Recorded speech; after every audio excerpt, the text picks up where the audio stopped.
Saudaraku, kita berjumpa lagi melanjutkan pembicaraan yang kemarin. Kemarin saya menyampaikan bahwa untuk mengubah Laut Jawa menjadi dataran rendah itu diawali dengan persiapan tenaga dan peralatan kerja. Hari ini saya ingin melanjutkan dengan penggunaan. Dataran rendah itu nanti akan digunakan sebagai apa? Kali ini judulnya saya buat mengubah Laut Jawa menjadi dataran rendah, tempat hidup segala makhluk. Saudaraku, secara garis besar saya ingin membagi dataran rendah yang kemarin kita katakan seluas sekitar 300.000 km persegi. Secara garis besar saya coba menggambarkan pembagiannya. 10% kita gunakan untuk tanggul. Tanggul-tanggul ini perlu dibuat di awal dengan memompa pasir laut, kemudian menanaminya dengan mangrove dan tanaman-tanaman lain, sehingga dia bisa dijadikan tanggul untuk menahan air. Di atas tanggul ini juga akan didirikan pembangkit listrik tenaga angin, pembangkit listrik tenaga matahari, dan lain sebagainya. Dan di sana juga akan dipasang ratusan ribu pompa. Pompa-pompa inilah nanti yang akan mengeluarkan pertama kali memompa pasir laut untuk menjadi tanggul-tanggul. Setelah itu dia akan memompa air dari dalam tanggul keluar, sehingga di dalam tanggul itu kosong dan menjadi dataran rendah yang kering, yang nanti akan diatur lagi tinggi rendahnya.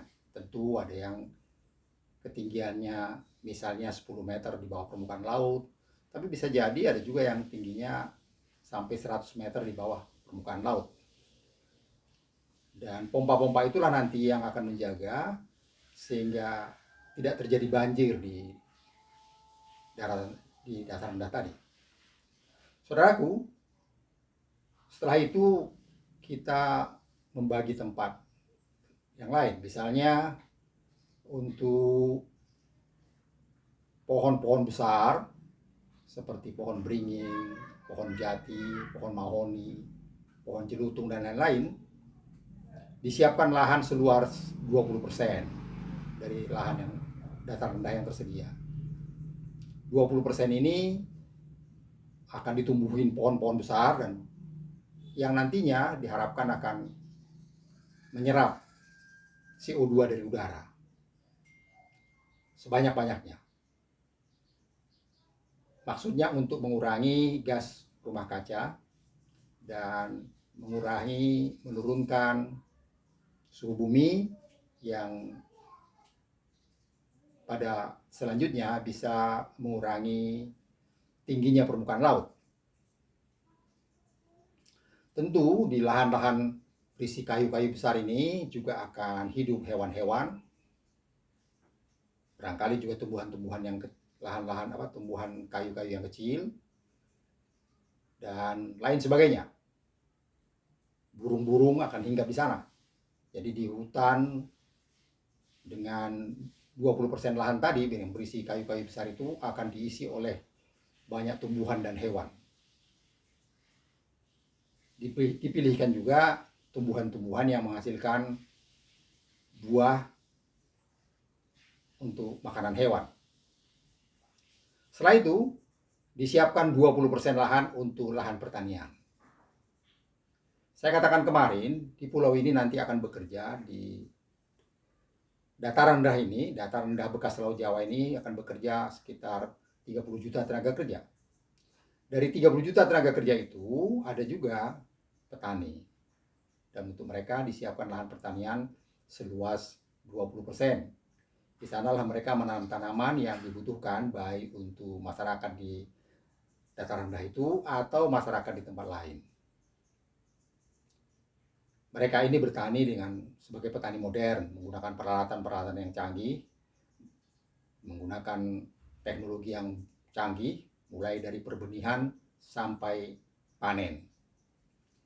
Saudaraku, tentu untuk perlu juga disiapkan danau-danau dan sungai-sungai. Untuk danau dan sungai air tawar itu disiapkan 10%. Selain itu disiapkan lagi 10% untuk sarana dan prasarana umum. 10% untuk semak belukar. Dan sisanya untuk yang lain-lain. Begitulah saudaraku penggunaan lahan ini, dataran rendah ini. Dengan demikian maka manusia, tumbuhan, dan hewan bisa hidup damai, berkecukupan. Dan pada saat yang sama, manusia harus selalu waspada karena dia harus menjaga agar air laut tidak masuk ke dalam dataran rendah ini. Dengan pompa-pompa, dengan tanggul-tanggul yang kuat, dan lain sebagainya. Untuk itulah perlu manusia-manusia yang ahli, manusia-manusia terampil, manusia-manusia yang berpikir kreatif, mengelola wilayah tersebut, mulai dari mengeringkan Laut Jawa sampai mengubahnya menjadi dataran rendah, tempat hidup segala makhluk, dan seterusnya. Saudaraku, penghuni dari dataran rendah ini diperkirakan 30 juta orang. Saya perkirakan juga selain itu akan datang turis. Katakanlah setiap tahun akan datang turis baik dari dalam negeri maupun dari luar negeri sebanyak 30 juta orang. Saya kira daerah ini akan mempunyai daya tarik tinggi karena ini menjadi daerah satu-satunya di muka bumi ini yang cukup luas, datar rendah, sebagian besar lahannya di bawah permukaan laut, dan semua itu bisa menjadi tempat yang damai, hidup yang tenang bagi manusia, hewan, tumbuhan, dan lain sebagainya. Saudaraku, untuk mencapai kondisi yang tadi, inilah yang saya katakan kemarin itu, perlu dipersiapkan tenaga dan peralatan kerja.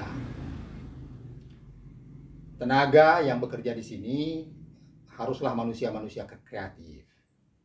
Motivasinya bekerja bukan hanya untuk mendapatkan uang atau mendapatkan mata pencaharian. Tapi lebih dari itu, motivasinya kerja adalah untuk berbuat sesuatu bagi bangsa ini, sesuatu yang baik, sesuatu yang berkualitas. Tidak hanya buat bangsa Indonesia, tapi juga buat umat manusia. Dan lebih dari itu juga untuk makhluk-makhluk hidup lainnya, tumbuhan dan hewan. Sebagai contoh misalnya, 20% lahan tersebut itu sekitar 60.000 km persegi ditumbuhi oleh pohon-pohon kayu besar, dan pohon kayu itu nanti akan menyerap CO2 dari udara. Tentu akan banyak CO2 yang dia serap, tapi belum mencukupi. Oleh karena itu, ini bisa menjadi percontohan juga untuk menanam hutan di tempat-tempat lain, baik di wilayah Indonesia maupun di wilayah lain. Hutan-hutan kita yang sudah gundul di Sumatera, di Kalimantan, dan di Papua itu harus kita kembalikan lagi. Dan kita bisa belajar dari dataran rendah nanti. Bagaimana menanam pohon-pohon besar yang akan menyerap CO2 dari udara, sekaligus menjadi tempat hidup para hewan, burung-burung, kera, dan lain sebagainya. Saudaraku, untuk tempat tinggal di sini nanti 10%. Jadi 10% lahan yang ada disiapkan untuk tempat tinggal manusia. Itu tentu bukan hanya untuk penduduk, tapi juga untuk para turis yang datang berkunjung. Saya perkirakan tempat ini akan sangat menarik, akan menjadi daya tarik bagi turis di seluruh dunia berkunjung ke suatu tempat di mana mereka bisa melihat bagaimana laut berubah menjadi daratan, menjadi dataran rendah, dan kemudian di dataran rendah itu hidup damai manusia, hewan, dan tumbuhan.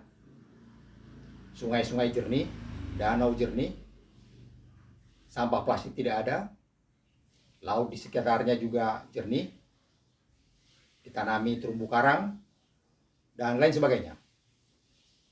Hutan-hutan mangrove juga akan tumbuh, dan itu harus dipelihara, karena kalau hutan mangrove tersebut punah, maka tanggul-tanggul itu pun lemah. Satu hal lagi, di sini akan banyak ahli-ahli nanti, katakanlah yang mempelajari tanaman-tanaman apa saja yang akan menahan tanah, membuat tanah itu kuat, membuat tanggul kuat misalnya. Pohon-pohonan apa, kemudian rumputan-rumputan apa, dan lain sebagainya.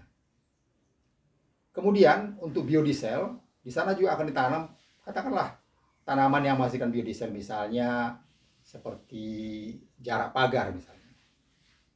Di semak belukar juga akan ditanam tanaman yang atau rumputan atau pohon-pohon kecil yang sesuai untuk hewan-hewan yang hidup di sana. Saudaraku, apa yang akan saya sampaikan adalah manusia sebagai makhluk berpikir, makhluk pembuat dan pengguna alat, makhluk paling cerdas di muka bumi, di datar rendah bekas Laut Jawa ini punya kesempatan memperlihatkan tanggung jawabnya. Memperlihatkan tanggung jawabnya kepada hewan, menata layani hewan, tumbuhan, dan bumi itu sendiri. Sekaligus juga memperlihatkan tanggung jawabnya kepada masyarakat dunia. Sekaligus juga memberikan informasi kepada masyarakat dunia. Bagaimana menata layani bumi ini agar hewan, tumbuhan bisa hidup berkecukupan dan bumi bisa lestari. Saudaraku, sampai sekian dulu hari ini. Kita lanjutkan lagi besok. Kita akan berbicara lagi lebih rinci bagaimana proses perubahan dari Laut Jawa yang dangkal ini menjadi dataran rendah yang subur bagi manusia, juga subur untuk hewan dan tumbuhan. Terima kasih.